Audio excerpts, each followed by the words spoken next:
I believe it's the everyday change maker, people like you and me, who have the power to make real meaningful change one small step at a time.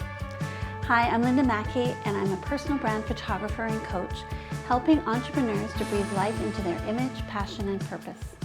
And this is the Eloquent Entrepreneur podcast, where I chat with my clients and changemakers alike from across Canada and beyond about the work they do, the stories that have shaped them, and the impact that they're making, all to inspire and motivate others to do the same. Because making a difference just starts with showing up, and these conversations remind us just how empowering that can be. So welcome to the show and enjoy. Hello again, it's Linda Mackey of Linda Mackey Creative and the Eloquent Entrepreneur, Conversations with Everyday Changemakers. And today I'm super thrilled to be joined by my friend and client, Julie Marrast. She is the heart and voice behind Parenting Through Feeling. Julie is helping parents and kids rebuild emotional connection from the inside out, starting with themselves. She's an author, educator, and TEDx speaker. And she's on a mission to show us how feeling our emotions can heal generations. Julie recently published her best-selling book, Different Than Your Parents: How to Feel Your Emotions, Build Healthy Relationships, and Help Your Kids Do the Same. And she is a recent TEDx speaker, and I can't wait to hear that. And her work is inspiring a movement towards emotional connection and resilience in families. And she's also a client, as I mentioned, and it was such a joy to capture her essence in our recent personal branding session. And I'm excited to share her story today. So Julie, welcome. I'm so happy to have you on the show. Yeah, thank you. Yeah, it's lovely to be here. So let's dive right in. I would love for you to share all about what your work's all about and what you're focusing on right now. Yeah, my main work is I'm helping parents learn how to have a healthy relationship with their emotions so that they could connect with their authentic selves and then have the emotional capacity to be able to bring that attention and awareness to their children. And the project that I worked on last year was my book. And then this year I was taking my book, and the main message of it is the importance of having emotional connection, because it allows us to be able to lean in on other people when life happens and we don't have to keep the emotional baggage inside of our bodies. And I've taken that message and turning it into a TED Talk. So yeah. Excellent. Yes. And I've had the privilege of hearing it prior to your TED Talk, but I think it's just going to be amazing when you do it. And this kind of stuff doesn't escape anyone. I mean, we're all, have parents, we have our upbringings, we all have our mixture of, history and all the stuff that comes along with it as we grow up. So I think that this work is so important, and I'm so happy that you're doing it. So I'm just curious. I mean, obviously this didn't come by accident.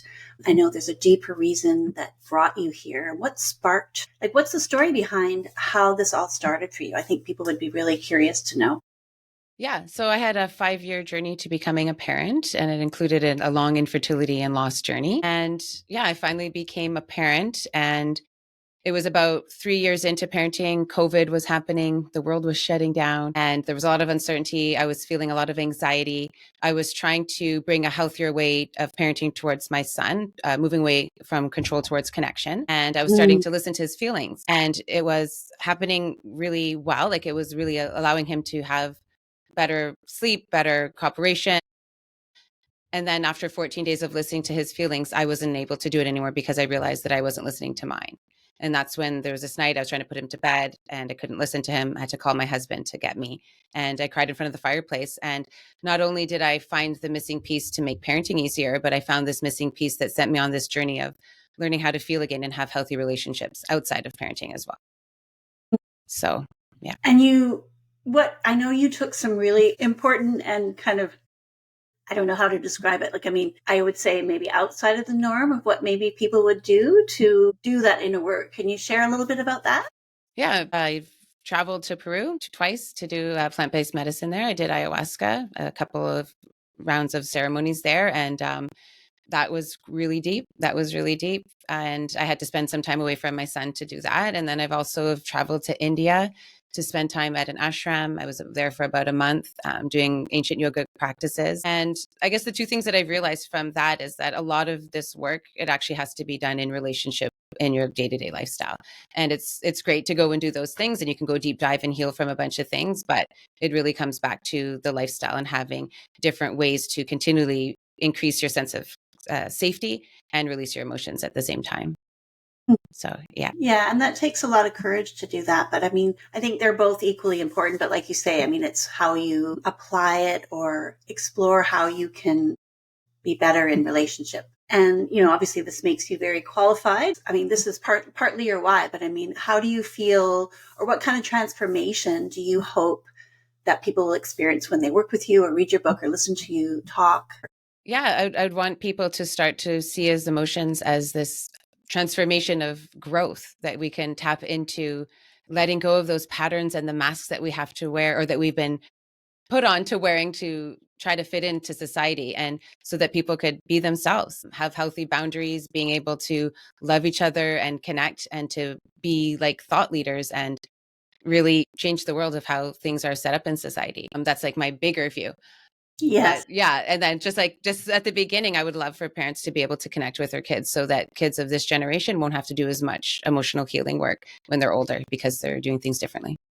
exactly. Yeah. This is all part of, I mean, this isn't just for parents, but this is for people in general. I mean, I think a lot of us walk around just dealing with our past traumas or our past just upbringings and kind of aren't really aware of the effects that it actually had on them. So this is really a great way for people to connect with that and become more self-aware and realize, oh yes, I do have the emotions that I need to deal with and that are going to, better my life and my relationships. So, yeah, it's really exciting and I'm happy. Well, I'm very happy that you're doing this work. I know other people are. And, yeah, cause I mean, it's just something that people live with every day. And, this is just amazing that you're doing this. So, I mean, I know the path getting here and you're still on the journey, of course. Yes. To making a difference isn't always smooth. So, I mean, can you share a little bit about maybe the challenges that you've run into along the way? How did you move through them? Yeah. So a major challenge is self-doubt, and it tries to stop me from moving forward with any of my creative projects. Yeah, I hear you. Yeah, the cool thing is that what I'm teaching is the power of emotional release. Like, so one of the benefits of it unlocks creativity. So the more that I have resistance, the more that I do different practices to allow myself to feel those emotions, and then I could move through the resistance, and I get to heal, and I also get to continue to try to spread my message further. So it's like I have to live what I teach. Right. Yeah. So emotional release, can you share a little bit what that is and what it looks like? Yeah. Because that's a key piece of what you're teaching is, I think. For Yeah. sure. Yeah. So it's our body's natural process that helps us process our life experiences and unpack our emotional baggage. And in my experiencing and witnessing and doing different people and going through different healing modalities, I found that there's 5 main ways that we release our emotions naturally. And it's through shaking, yawning, laughing, crying, and sweating. And yeah, so those are the basic ways, and you could use different ways to access those. So yoga could allow you to yawn. It could also allow you to sweat. You can do cold dips to allow you to shake. You could run to allow you to sweat. You could do journaling to allow you to cry, like all of these different ways. But those are the core 5 ways that all these different modalities are offering us to go into. So, Yeah, and so powerful. I mean, I yeah, know for myself, I have experienced that without realizing that those are actually emotional. I mean, I yeah, know crying is, but yeah. when you explained it to me, I was like, wow, yeah, that is very powerful in terms of letting that out and yeah, expressing that. So let's pull back the curtain a little bit because I think people are really interested in your impact that you make is showing up for you. It's like a daily process, right? Yes, yeah. So let's talk about, what is a typical day for you? What are you working on, in the day to day? What are some of your challenges and successes that you're experiencing right now? Yeah. So a day to day. So I'm juggling entrepreneurship and being a homeschool mom at the same time. But most mornings start with me getting up around 4 or 5 and having at least Wow. a couple of hours. Yeah, to be by myself.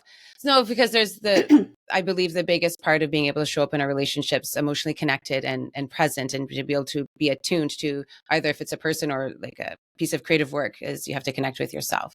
So yeah, today I was up early and I do something called listening partnerships with other parents. And this is when we exchange paying attention to each other and allowing ourselves to go through the process of emotional release and unpacking various emotional baggages from stuff from the present, stuff about society, stuff about the childhood, whatever it is.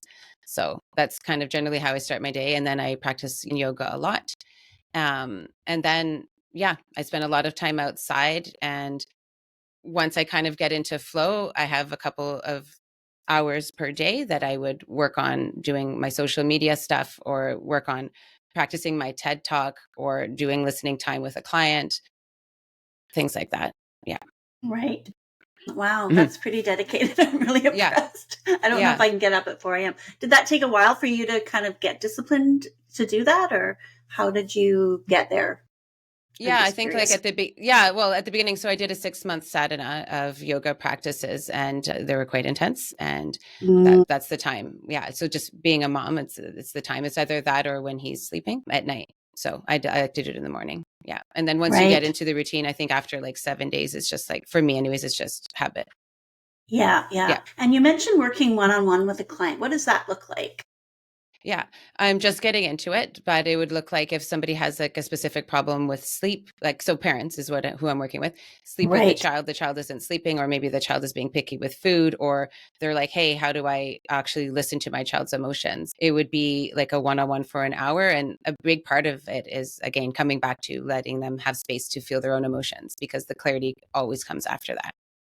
Yeah. right. Oh, Yeah. that's very cool. Yeah. Yeah. And I know, it's easy for people to get overwhelmed, especially when you're holding space for other people like yourself. So how do you stay motivated and connected? Because I know that, you have to be a bit of an empathetic empath, right? To do the kind of work you do. So how do you deal with that? Potentially. I know you're very strong emotionally, and all the work you've done makes you capable of doing this work. Does that affect you at all? Like just having to, take on other people's emotions, and how do you stay motivated?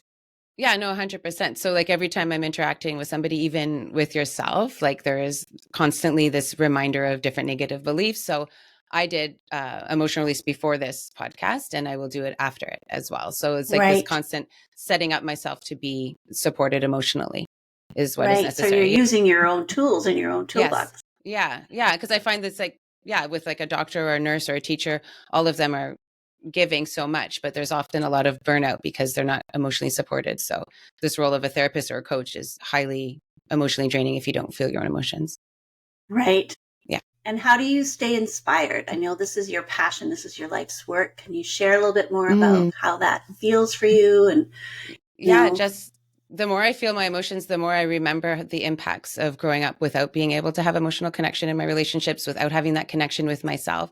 So I have this like inner child that's kind of guiding me. And also I have my son who's an outer child, I call him. And I can see the benefits of this type of relating with people and the joy that he has. And he hasn't lost connection with his authentic self.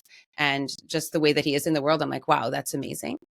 Paired those two things with the suffering that I see with people. And I'm like, yeah, we got to do something about mhm. it. This is not right. Yeah. I'm going to And say do one more you? thing.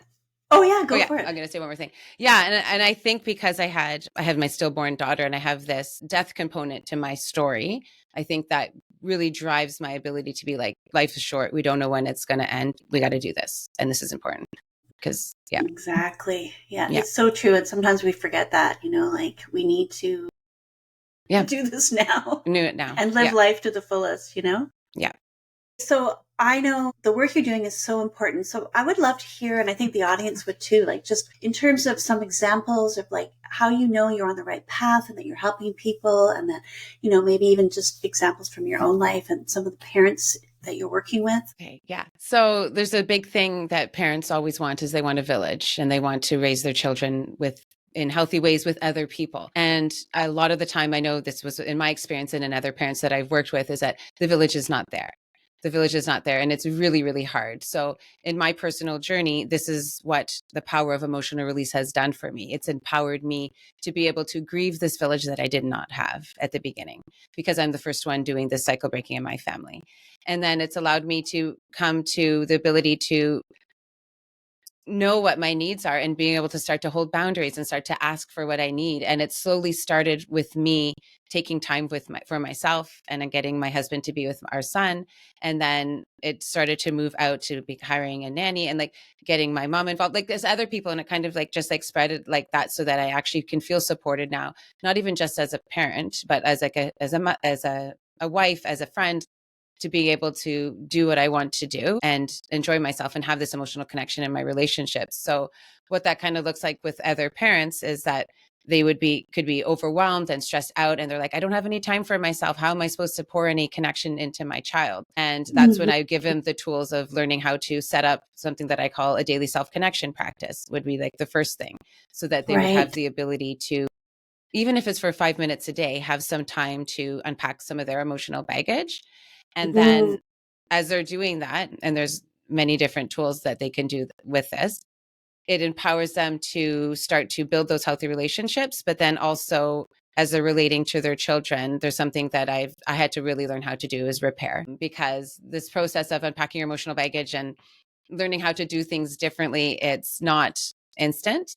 It takes time. It takes many years. And the point isn't perfection, to tell you the truth. That's not the point of all of this. The point is to love ourselves while we're going through it. Yeah. So this process of continually showing up for your kids and telling them when you've made a mistake, and then listening to their feelings, is coming back to that. So I guess the ultimate outcome of my experience as a parent, and what I would want from my clients, is that they're able to not be overwhelmed and have many, many outlets to bring their emotional baggage to, so that they can show up and bring connection to their kid and love themselves in the process.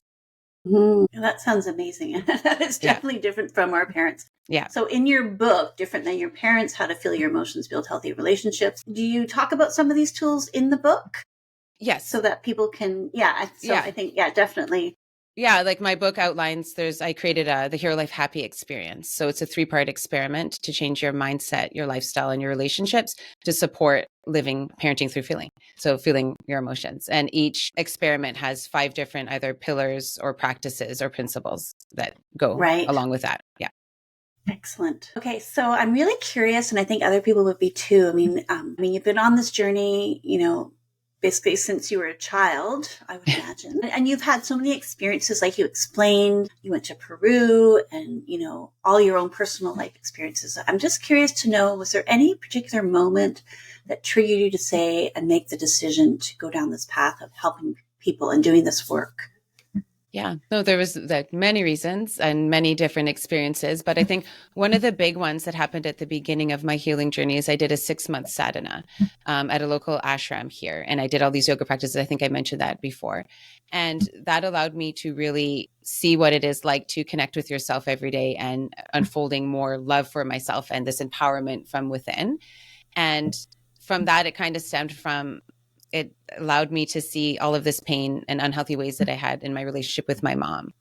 And for a long time, for almost like a year, I toyed with it. I was like, oh my goodness, I have all of this emotional pain from her, and I need to heal from it. But then I also had this relationship with her where I always said that she never did anything wrong. There was this one moment that my mom was thinking about moving to Victoria, and we were in the midst of all of this. And then there was some sort of altercation that happened. And I remember thinking in that moment, I was like, okay, she can't move here. I need to address what's going on in my body. And I ended up telling her that I was going to take a year off from talking to her so I could heal. And with that, a crazy amount of emotions came in my body. And I was like, what's the deepest healing I could do that exists? So I went to Peru and I did ayahuasca. And was it my third it was my last. It was my last ceremony out of 6. I had the intention of, what's my purpose? What is all this for? What am I doing here? And I remember after the medicine kind of sat in, they turned the lights off, the healers are singing. And I had this like cold wave of chills down my body. And I was sitting in with my legs straight open, or in front of me in forward fold kind of. And this movie started to play of my life. It was me as a child with my parents, and I could see and I could feel their suppression and their oppression and how hard it was for them. And then this disconnected child. And then it went up and I saw my mom with my grandparents and how she was treated. And then it went up to my dad's lineage. Anyways, it went up like 100 years on my side. Wow. And the message was, the parents are struggling and they can't connect with their kids. And it kept on going on and on and on. And then it went to my husband's side and it did like the same thing. And then at the end, it was like this beautiful opening of me and my son. And it's like literally said, you're doing things differently. And then I was like, this is insane. I took that message to heart. And then when I came back, I was like, yeah, like I've been transformed so deeply. And I got affirmation from my own self through this experience with plant-based medicine. And so that was a really strong indicator that I needed to do this. And then another thing that I wanted to share is that, so a big part of releasing your emotions and unpacking your emotional baggage is that you unlock your creativity that everybody has inside. And I would go through these moments over the last 5 years of like intense creativity, meaning I had papers all over the walls. I literally could hardly sleep because the ideas were just coming out so fast. This was before I wrote my book. And and then I would be like talking to the universe or just out loud. I'm like, whoa, this is like too big. This is too big. And then I would take all the papers, put them in my closet, and I wouldn't look at them for a week. And then they would just pop back out again. It's like I tried to push it away, but the universe was telling me this is necessary to happen. And then, then getting signs of like people taking interest in my life and asking questions. I was like, oh, wow, this is like quite needed. So those are kind of the things. And then I'll share one more. I went to India last December. So a year before, like not this one, but the one before that. And I spent a month at an ashram. And it wasn't a direct message about parenting, but there was messages that I received about helping people emotionally heal and having that experience of being away from my family and doing something so deep like that. I ended up, this is like a kind of like a side story, but I came back and I cut my hair. I had really long hair and I cut my hair short when I came back. And it's just like to be able to be self-motivated and have these things, it's inspiring. Like I became inspiring to people. So that's what kind of affirmed to me that this is what I'm meant to do. And the last thing I'll share, it keeps me alive. Like it keeps me having this spark. So I know I'm on purpose. Like I'm living on purpose because I can feel it in my bone. It makes me alive. Oh, wow. Those are beautiful stories. And it really does speak to the truth that we all have the answers within us. We just have to find a way to access our inner wisdom. And I just love that. And that, what did you say? Like just when you hear confirmation or, people showing interest and asking you questions and, that's kind of confirmation that, wow, like I am on the right path because people are coming to me for answers around this work. So that's life affirming as well. And like, and inspiring. And I kept on hearing, like, as before I named my book, everyone was saying every 5 seconds, I want to be different than my parents, different than my parents, different than my parents. Right. I was like, this is insane. Like, this is, Yeah. And that's another thing is being attuned to the little signs that come up that keep you on path. I totally relate to that in my own business and just the little signs that told me that I'm meant to be a photographer. I'm meant to help people shine and da, da, da, da. And I'm going to share. It's really important. I got another thing to add. This is good. For sure. So there was a moment. So after I came back from that first time in Peru, I remember kind of hesitating, but I told my husband, I said, this is really big. we need to not work and we need to focus on this. This is important. And he's like, what?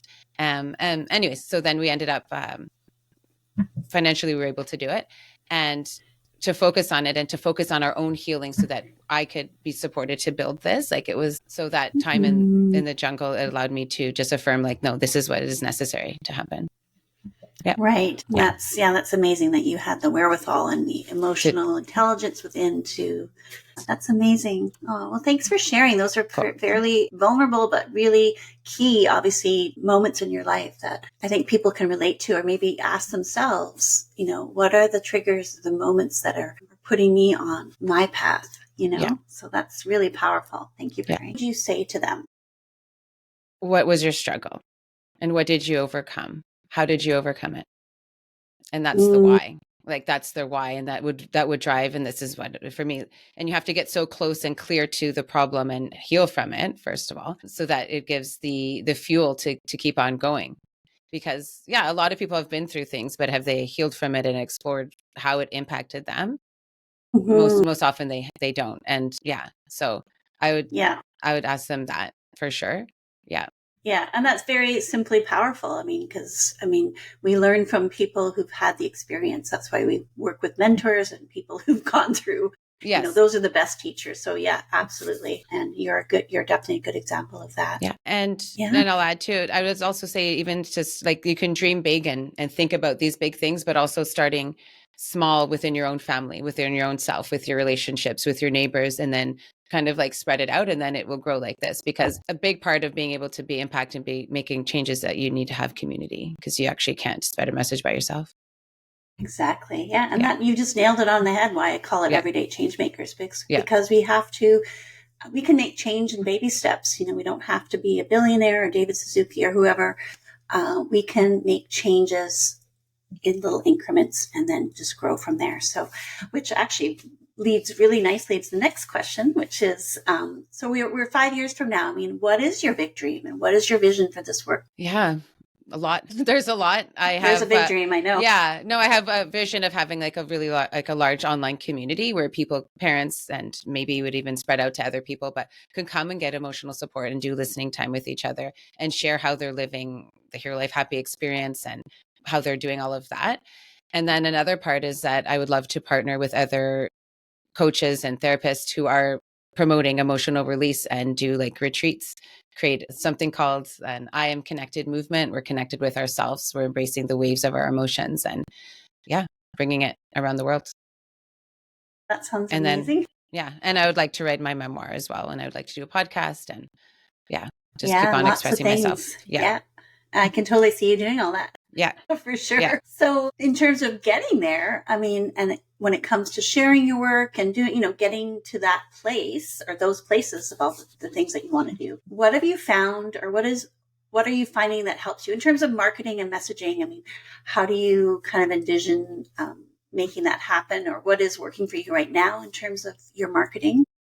Just getting the message out there, the word out there. Yeah. Building relationships with people is the biggest thing. And by like word of mouth and relationships and people seeing me and my life and how I am relating to other people and how I relate to my son, and sharing that more and more on social media now, so people can have a view of me being real. I think that's the biggest thing that allows people to be inspired. Yeah, exactly. And of course your TED Talk is going to be, a big part of that. Yeah. Yeah. I mean, hearing you talk is just kind of like, I think key, of course, reading your book and everything, but, the TED Talk will allow people. Yeah. The voice. Yeah. Your voice is already making waves. One of the joys or the reasons I'm doing this podcast is because I get to work with people like you. I was inspired to start this podcast because I noticed a lot of my clients were everyday change makers. They were not only amazing business owners and entrepreneurs, but they were really wanting to make a difference. And, in doing so, through my photography, that's the part I love, is helping bring my clients' stories to life. So during our shoot, we did a smaller session, but it was so powerful and I really connected with you and just love the work that you're doing. And, obviously in my mind, makes me see you as an everyday change maker. So I'd love to know how your experience was working with me, and how do you see your images, or how are your images helping you in your business and getting your word out? Yeah, no, it was wonderful working with you. And you created this, because I was just wearing the sweater before too that I did in the photo shoot, but that's like my brand picture. That's my brand picture with the colors. Yeah, it was wonderful working with you. I think at the beginning I felt a little bit nervous, but then you made me feel comfortable. And then we kind of got into and did some silly pictures at the end. Having those pictures, it's like it set the tone of the vision and the feel that I want, this happy, light feel to something that's actually really hard to do. So yeah. And you mentioned that the photos made you feel seen, and that really moved me. I really liked hearing that, because that's part of what I want people to feel, and that they reflect who you really are. Writing a book, if it's writing for 5 minutes a day, or if you're working on your podcast, there's something that has to be done every single day, just so all of those little things are going to stack up. That, and then also celebrating all of the little wins along the way, and just it's making it like all of those are adding up. Yeah, exactly. And I always try to impart, because I would say almost 80 to 90% of people who come, they're afraid of having their photo taken. It's kind of like a stumbling block in their whole journey as an entrepreneur. I try to impart to them that this is part of their toolbox. This is part of their journey. This is part of, putting themselves out there and having people get to know them and want to work with them. Can you talk a little bit about that in terms of your own personal experience and, any advice you would give to other people, just as somebody who's, you're well into your journey now. And I think, I mean, it's a tiny part of your whole marketing and your whole mission, but it is an important part, I believe anyway, which is why I do what I do. Yeah, no, for sure. And I think it comes back to just what I'm generally helping people heal from is having to hide ourselves growing up and having to be like a certain way. So the whole process of being an entrepreneur and sharing your message is a self-discovery journey. And it's going to come up at every moment, like bringing your voice, bringing my words. When I published my book, it was so scary. I remember like the month before I was calling the publisher and I was telling them, I'm like, I don't think I should do this. Like, this is insane. Right. Da, da, da, da. It is and then, scary. Yeah. And then I published it and then people read it. I had like a vulnerability hangover and then like you just move on and to the next thing. So it's like, not only is like being a change maker and spreading your message, helping other people, but it is the thing that keeps me and yourself honest and in it. So if you want to fully commit to living to your fullest potential, you have to help other people. Exactly. And again, it comes back to the baby steps and then gaining the confidence from each baby step and success that comes from that. Yeah. And don't be scared of fear and failure because that's just the growth. Yeah. Those are our teachers. Yes. Yeah. Yeah. Because you will fail. Yeah. You will fail. Yeah. Oh, for sure. Yeah. And we all experience it. Yeah. There's Denzel Washington says, don't be afraid of fear or when you fail, fall forward and don't fall back. Just continue going. Right. Oh, that's an awesome quote. I love that. Yeah. I like him.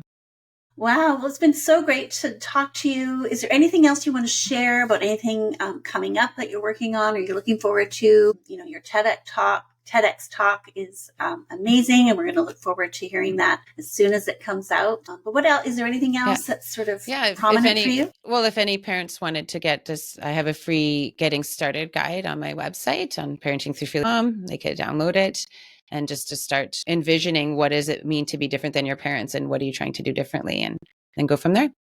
Well, this has been amazing talking to you, and I am so excited for you, and I hope that we can work together again in the future. I'm always here to support you. And it's just been great chatting. Thanks. You so much, Julie. Thanks. We'll chat soon.